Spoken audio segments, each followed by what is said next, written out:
Sasa watu wengi wanapiga kelele hapa na pale, oh, Raila ameenda kwa Ruto, ametuacha.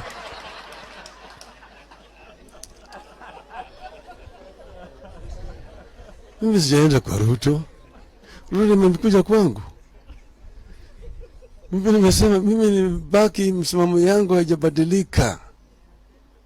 Kitu muhimu zaidi mpaka zalime mpaka sasa, mimi nakuwa napigania haki ya Wakenya yote. Uliona mwaka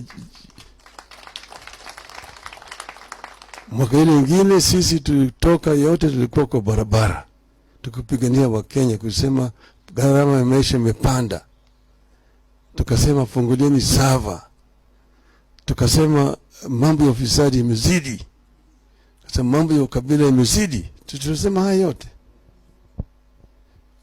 mpaka baadaye tukaunda jopo kazi kinaitwa NADCO, wakaandika ripoti. Jamaa walikuwa na sheta.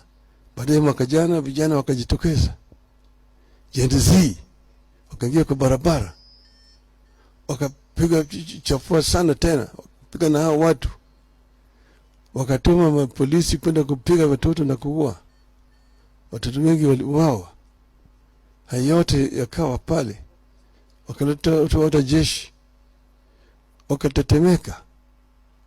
Baadaye sasa wakalazimishwa kuvunja serikali na kusema watashauriana kuunda serikali mpya.